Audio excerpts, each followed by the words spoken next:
Good morning. I now call to order the 11 a.m. special meeting to approve the 2025-26 annual financial report and cost report. We're going to now stand for the Pledge of Allegiance. I pledge allegiance to the flag of the United States of America and to the republic for which it stands, one nation, under God, indivisible, with liberty and justice for all. Thank you. Please be seated. We'll now take roll, starting at the end of the table. Ramirez, present. Janie, Ruddy, present. Christy, Chong. Furry, present. Derek Barr is present. Ryan Hudak, present. LaShakia Moore. Thank you. And just for the public, Derek Bars is joining us via telephone and online. So let's move on with the agenda. Do we have any changes to the agenda today? We do not. Okay, then I'd like a motion to approve the agenda as stated. Move approval. I have a motion by Ms. Chong, Second. second by Ms. Ruddy. All in favor? Aye. Aye. Opposed? Hearing none, it passes unanimously. We will move forward with the agenda. So that leads us to Board Action Item 3.01, and we welcome Ms. Patty Wormack. Good afternoon, Chairman Furry, board members, and Superintendent Moore. I'm here to present the annual financial report today. We will be pulling up the ESC 145 report that is on board docs, and we'll be focusing on the first couple pages, which do represent our major funds. This is very similar information that we have already gone through in the past 3 meetings during the summer. I just wanted to update on the final numbers and where we are at. I will focus on the first is our general fund, which is our main operating fund. This is what we tend to focus on the most, as this is what pays for the vast majority of our salaries, textbooks, classroom supplies, things like that. We did estimate very conservatively of where we were going to end up. During our budget meetings, we were able to, after doing the budgets for all the other capital funds, we were able to utilize capital funds to maximize our transfers out. I am very happy to report with that hard work and strategizing with senior management and our superintendent, our general fund balance is at $11.2 million. Wow. The unassigned amount is $10.2 million. When you take that unassigned amount and do the calculation for the financial condition ratio, it is 7.8%, which falls in line with board policy of 5 to 8%. So we are pleased to announce through all the hard work and working with our capital funds and our sales tax fund, we were able to achieve that high mark. Outstanding effort. Thank you. The next fund on here, the first 2 pages, like I said, are our major funds. These are determined based on a calculation that is given to us by the auditors, and it is based on your percentage of assets and liabilities. So our next major fund is Fund 290, which is our major debt service fund. This is all of our COPS, and we do continue to pay off $5 million of debt each year. And I will just reiterate what Mr. Furry had mentioned in the last meeting, that we did refinance our COPS to 2024 with a savings of $700,000. We do have our financial analysts always looking at those options for us and bringing those to us and the superintendent whenever the market does look favorable for us. The next major fund is our 370 fund. That is our 1.5 mil. We have continued to maintain a healthy balance in this fund. It did go down about $500,000. We have built this fund up after COVID to make sure if we have any catastrophic items that happen, hurricanes or things like that, that we can, or like we just recently had HVAC chiller go down at FPC that cost $6 million that was not planned for. That is the purpose of keeping this fund balance very healthy. So I'm happy to report that we are in pretty much the same place that we were last year with this fund. Our Fund 390 is our 1.5 mil and our half cent sales tax and our impact fees.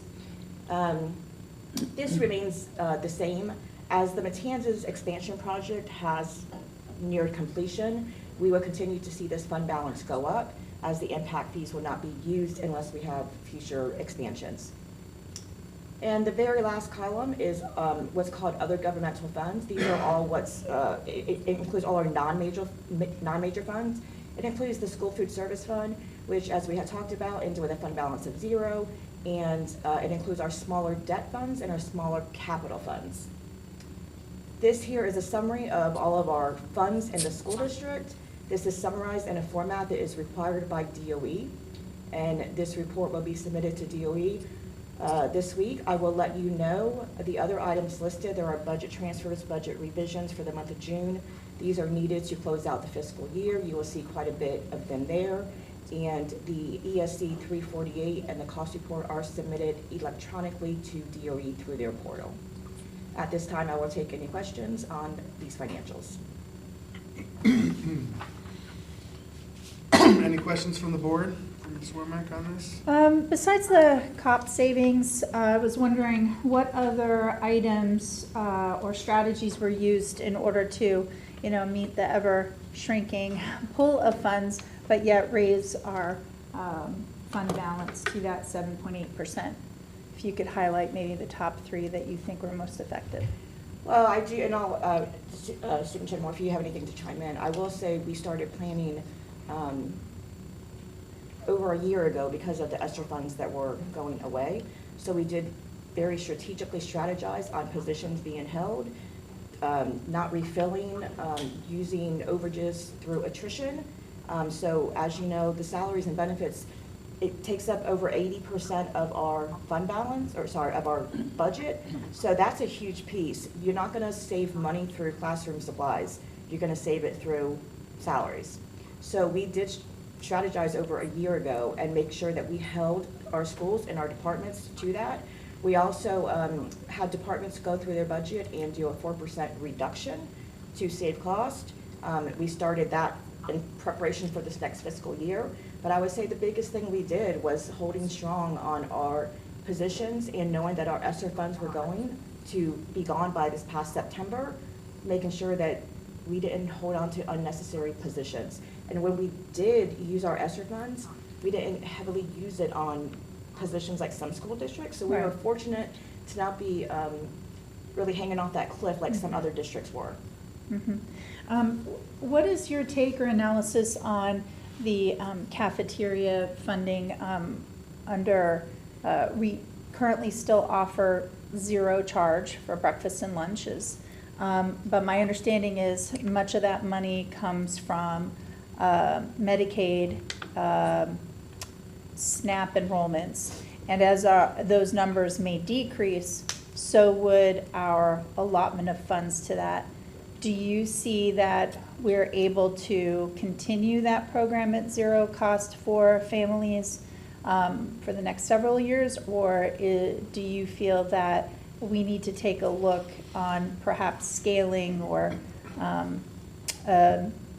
addressing potential fund losses? I will not pretend to be an expert on that at all. I can answer that question. So we're coming up on 1 year left within that program, and so the board is going to have to reconsider that. What I would say preliminarily is that we may have to consider doing 2 models within the district, that the entire district is not free, but there may be schools individually that would qualify where we would go back for other schools that would have a cost associated with free and reduced lunch. Because as you're stating, with the changes of the direct certification, those numbers are having an impact on our ability to be able to sustain the free breakfast and lunch across the entire district. So we'll have to look at that and consider that, and kind of weigh the options of which direction do we go. Do we go 2 programs in 1 school district, which is common for districts, or do we kind of decide which of the 2 would be most appropriate? I mean, even families that don't qualify for Medicaid or SNAP to go from night and day to free to paid can be quite, Yes. troubling, and many of those families have less disposable income.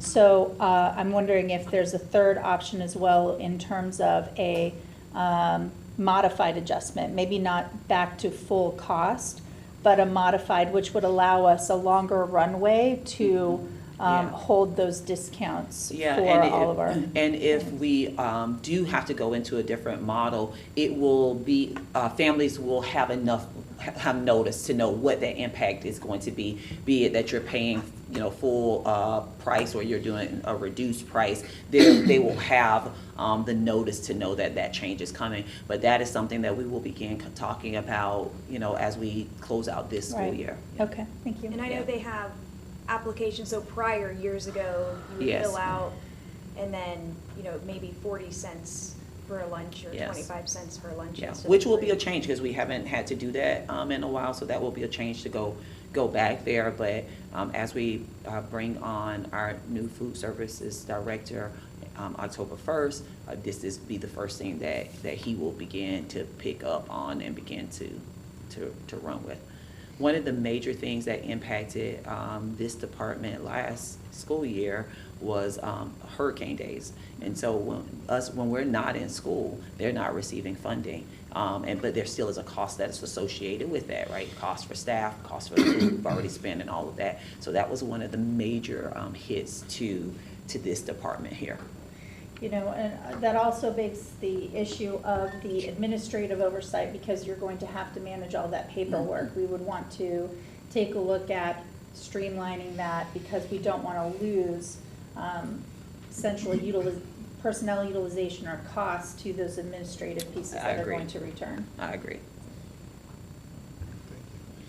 I just wanted to highlight something about the reserves. Now, when we have 2 payrolls a month, right? And how much is each payroll approximately? $5 million. Right. So I just want to put it in perspective that having an 8%, but it sounds like a lot of money, and it is a lot of money. It's $11 million. But essentially what we have here is a bridge for 2 payrolls, right, amongst every other thing. So this is, we were way down, where it would have been catastrophic had we had a major financial hit early on. As a matter of fact, I recall that we were at maybe 1 and change percent of the state being able to come in and taking over our books.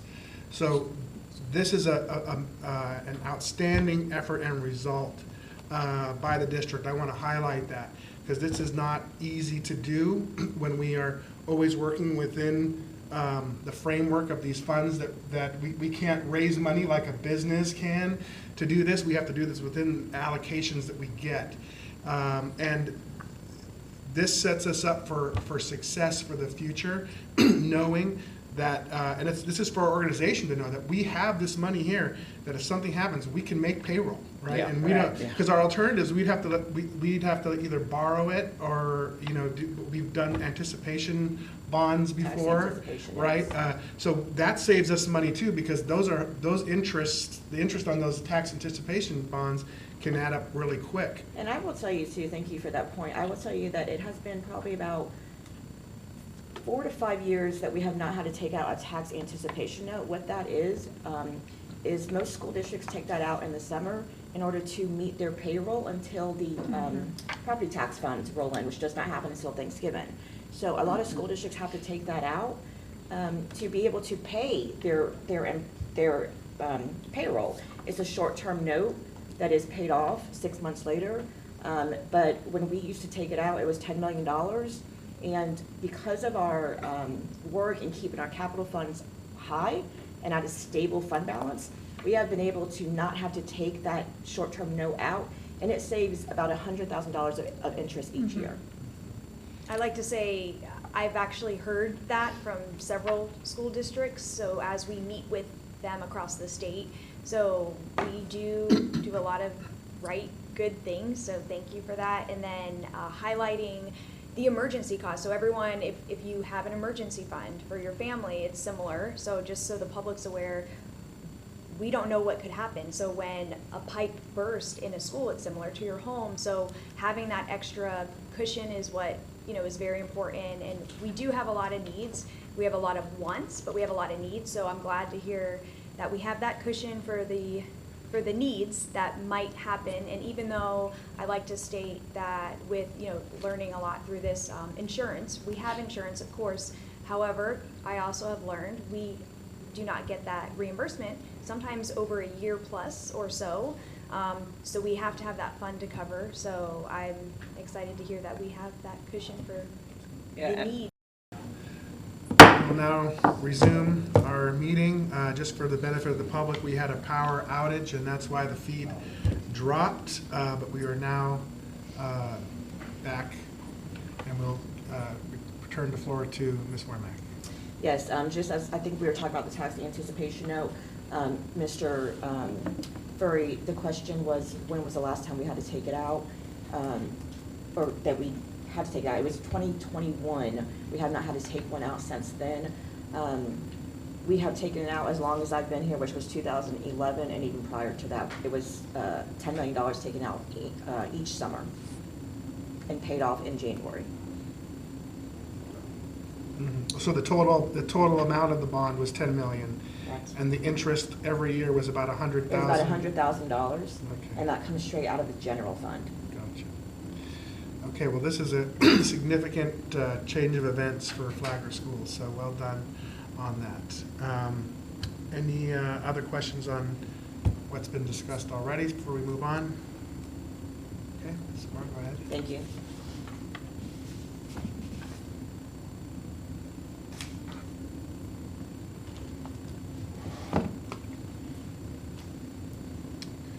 Okay, so that concludes your presentation. I'm sorry, I didn't know. Yes. Was there anything more nothing more to add, right? Okay. That is sorry. it, if there are no more questions. Okay, so then now we will vote on this here. So I'll need a motion to approve agenda item 3.01. Do I have a motion to approve? Move to approve. I have a move by Ms. Ruddy, Second. second by Ms. Ramirez. Is there any discussion? Hearing none. All in favor? Aye. Aye. Aye. Okay, opposed? Hearing none, it passes unanimously. Thank you. Thank you, Ms. Wormack. Okay, so that leads us to public comment. Is there any public comment? There are no public comments. Okay, so we will close public comments, and we will just move on to board member comments. Are there any additional comments from the board? No. Okay. Very good, thank you. I just want to once again highlight a significant achievement here in this year's annual financial report and cost report, that we have significantly put Flagler Schools in a healthier financial position, and have set it up to eliminate the need for future tax anticipation bonds that have been costing the district over $100,000 a year in interest, which that's valuable money that can go back into education, because that money was affecting our general fund. So well done to the entire team and Ms. Wormack for leading that charge. And that concludes my comments. Superintendent Moore? See you at 1 o'clock. Okay, this meeting's adjourned.